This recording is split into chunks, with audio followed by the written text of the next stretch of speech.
Hello everyone, welcome to the chapter of individual behavior. In this chapter, we would be talking about the individual behavior, and this chapter will lead us towards more better understanding of the factors that are very crucial for the individual behavior understanding.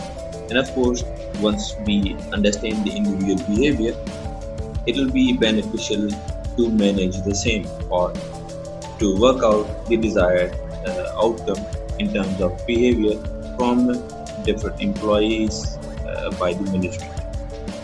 So these are the learning objectives.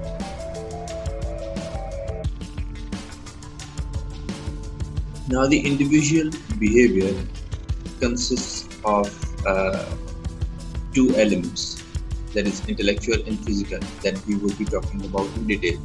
So why we are more concerned about the abilities? By knowing how people be different in abilities, we may use the knowledge to increase or enhance someone's performance or an employee's performance towards a given task. And the ability of an individual is a capacity to perform various tasks in a job, and it is consisted of intellectual and physical abilities depending upon the nature of the job. So here we would be talking about the intellectual ability first. It is the capacity to do mental activities, that is thinking, reasoning and problem solving. Further, these are the seven dimensions of intellectual ability, namely number aptitude, verbal comprehension, perceptual speed, inductive reasoning, deductive reasoning, spatial visualization, and of course the memory. Now, each of these dimensions are given briefly. Number aptitude is the ability to do speedy and accurate arithmetics. Second is the verbal comprehension, that is, an individual's ability to understand what is read or heard and the relationship of words to each other. Perceptual speed is the ability of an individual to identify visual similarities and differences quickly and accurately. Inductive reasoning is the ability of an individual to identify a logical sequence in a problem and then solve the problem. While the deductive reasoning is opposite to that, and it is the ability to use logic and assess the implementations of an argument. Whereas the spatial visualization is the ability to imagine how an object would look like if its position in any situation or space was changed. Means what would be the difference if the position or the condition of a particular variable or object is changed in a particular situation. Memory is the ability, of course, to retain and recall past experiences. Intelligence is one of the best predictors of job performance and can be measured uh, for designing or utilizing the tools at the time of hiring an individual. But it is also said there that the intelligence is not the only measure towards someone's performance or certification. Of course, intelligence could help someone perform their task, but uh, as far as job certification is concerned, the other factors might also be considered. Multiple intelligence factors. Intelligence contains four subparts: the cognitive, social, and emotional and cultural. The cognitive is the traditional intelligence tests. It is the ability of someone to read, write, learn from the environment and take and make decisions. Social intelligence is the ability to relate effectively to others, or it is the ability of someone to mingle around with its social environment. Emotional ability is to identify, understand, and manage emotions of oneself and about the others. Fourth one is cultural intelligence. It is the awareness of cross-cultural differences and the ability to function successfully in cross-cultural situations. Means someone is able enough to identify or be aware of the differences of its local or the original culture and the different culture where he or she is moving or working in a different scenario or in a different geographical location. So more the employee is aware, the higher will be success rate of performing or working with other people. Now, second part of ability is the physical ability. It is the capacity to do tasks demanding stamina, dexterity, swiftness, precision, or the multitasking, and the strength and similar characteristics like this.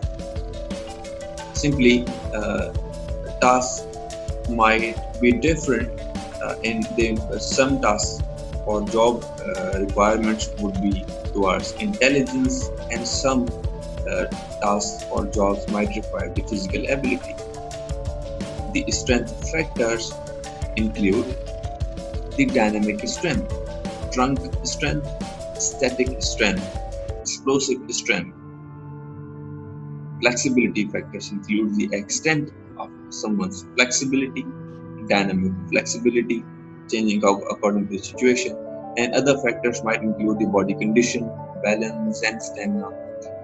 These examples can also be understood with a very simple example when we consider an employee working in a factory or manufacturing firm or in a mining industry, or where the physical strength is counted more or required more rather than simply the intelligence.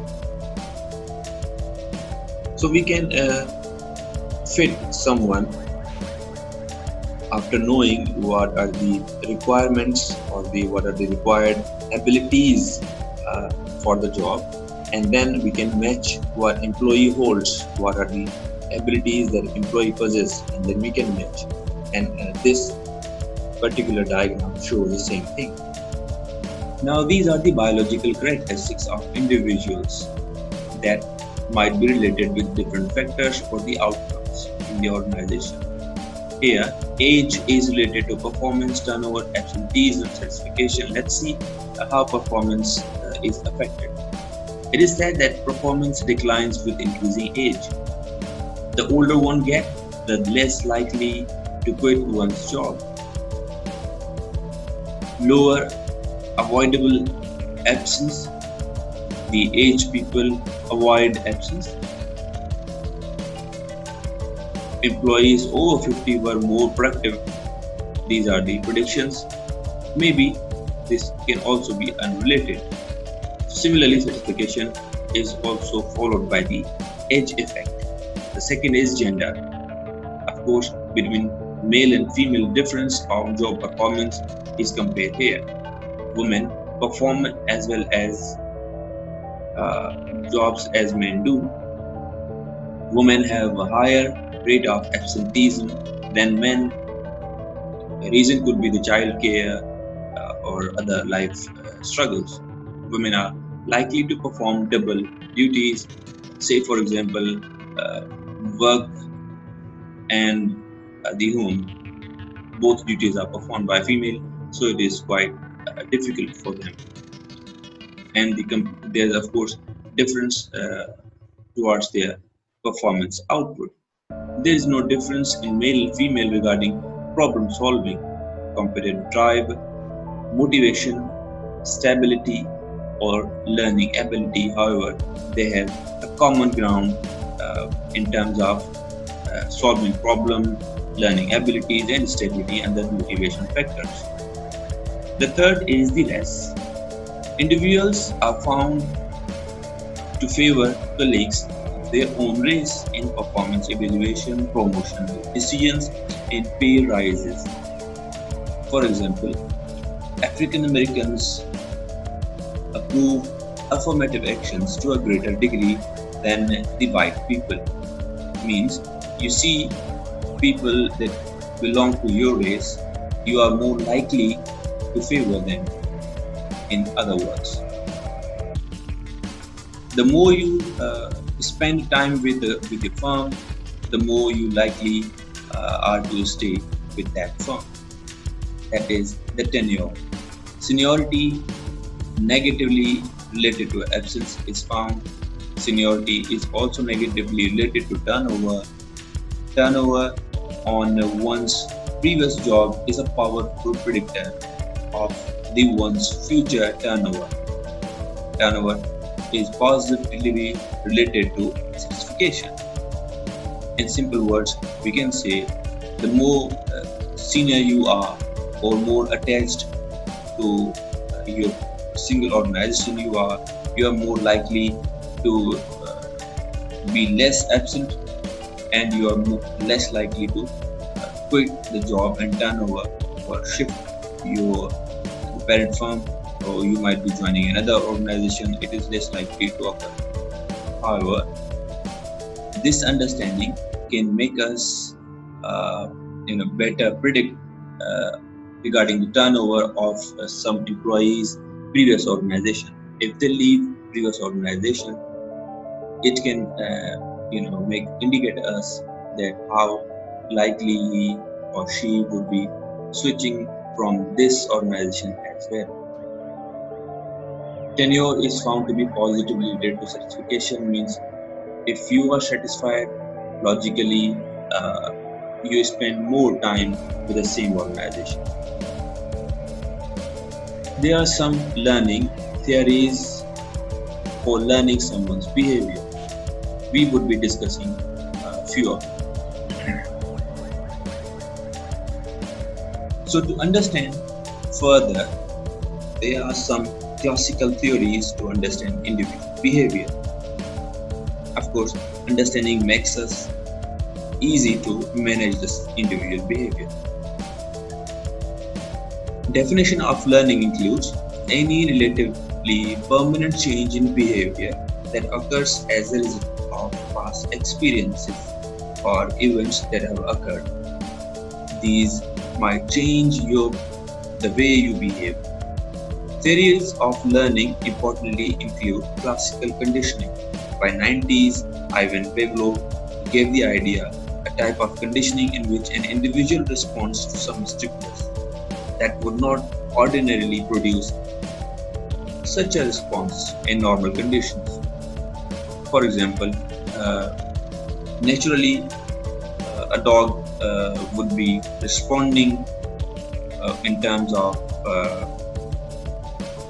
given a chopstick or given some item of food. But Pavlov, what he did is that whenever he gave that particular dog to respond towards naturally towards some food, but he also rang a bell. He intentionally made clear to the dog that whenever the bell rings, he would be provided with some food, and this makes the dog attentive towards the bell, and it all indirectly connects to the food idea. So whenever the bell was rang, but this time the food was not provided, but it was observed that dog responded to the bell rather than to the food because he was conditioned to them. Similar things can happen with the employees as well. Employees can be made happy by stimulating and giving them rewards, or make them understand the importance of reward. So whenever an event occurs in the organization, employees might feel happy that the reward is coming. For example, it is common understanding that once the month ends, it would give them some sort of money or incentive, or whatever the benefit is associated to the job that they are performing. Second is operant conditioning by Skinner, also known as behaviorism, a type of conditioning in which desired voluntary behavior leads to a reward or prevent as a punishment. Or in simple words, we can say employees can be conditioned by encouraging some behavior in terms of rewards, or behaviors of employees can also be discouraged if the organization provides them with punishment or discouragement. Key concepts involve people will most likely to engage in a desired behavior if they are positively reinforced for doing so. Rewards are most effectively if they immediately follow the desired response. In simple words, we can say if an employee performs a task and is immediately being rewarded, so that is, we are reinforcing by repeating the same. So now the employee knows that this particular behavior is rewarded or liked by the organization, that this is called the reinforcement. The third one is the social learning. It is the view that people can learn through observation and direct experience. Key concepts involve the influence of model. Four processes are also involved here where people learn is the attentional process, retention process, motor reproduction process, and the reinforcement process. As in the picture, we can see child is doing exactly the same as he is observing the models in front of him. These are basically the four processes. Attentional process, social learning involves that we are more attracted to those models that are attractive and repeatedly available and are made important to us. An example could be the movie stars. Retention process is basically the influence depends on how well we remember the model's actions. The more we are inspired, of course, the longer we retain them in our memory. Motor reproduction process is the way you actually bring them into reality. That is, you do what models did. Individuals can perform the model activity. Reinforcement process means the exhibition of model behavior on incentives or reward basis. That is, if you are performing a positive behavior this process involves rewarding again and again, so that particular behavior gets reinforced and fixed in the employees. Shaping behavior.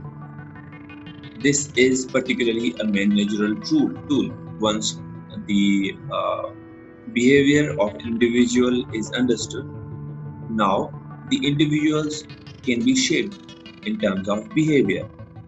Shaping behavior means systematically reinforcing each successive step that moves an individual closer to desired response. Four methods are involved here. Positive reinforcement, simply following a response with some pleasing output.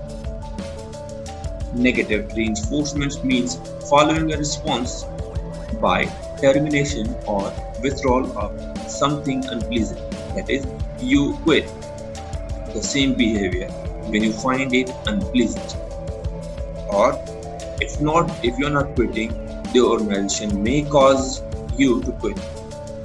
That is, causing an unpleasant condition to happen in an attempt to eliminate an undesirable behavior of an individual employee by the organization. Extinction.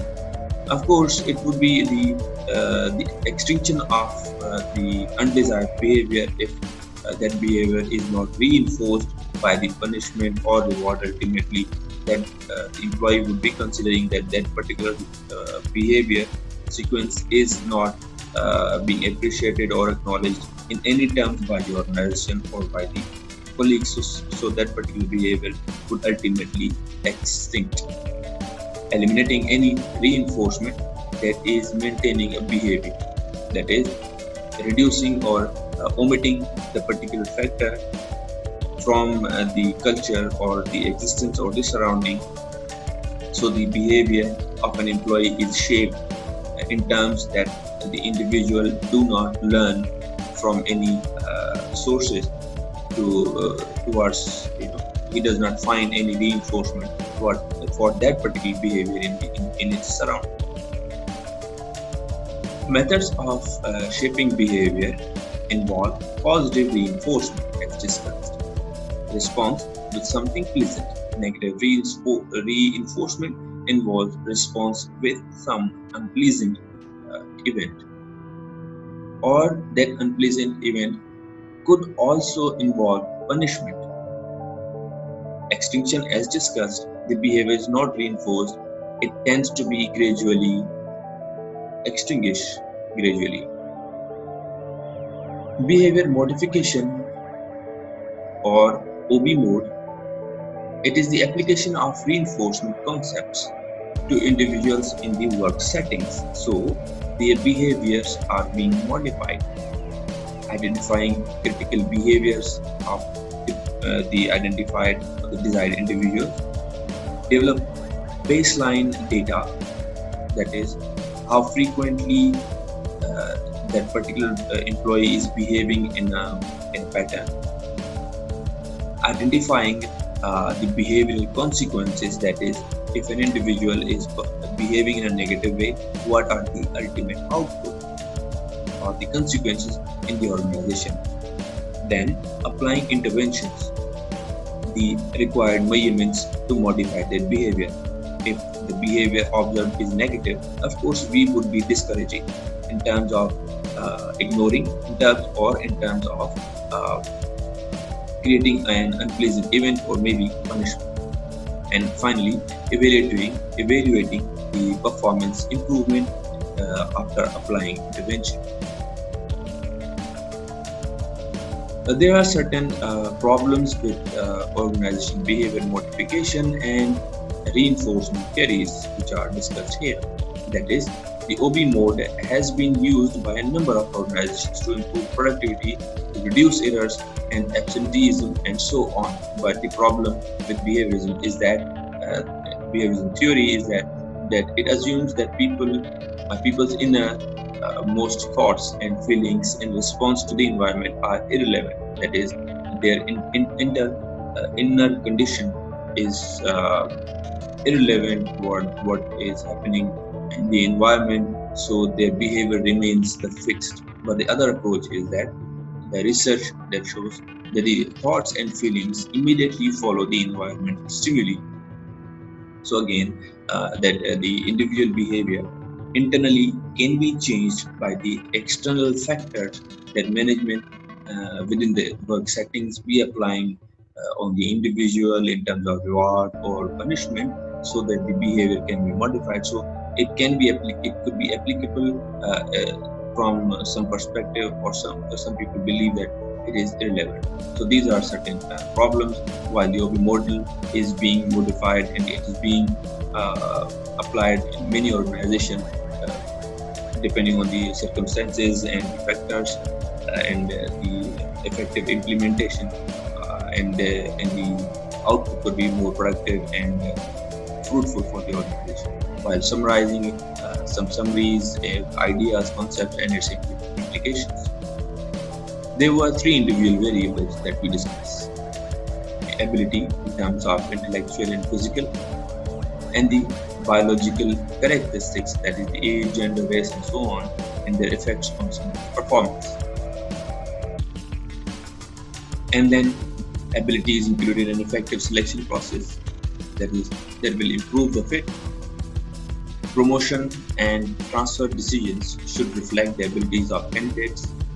The fit can be improved by fine-tuning the job to better match an incumbent's abilities.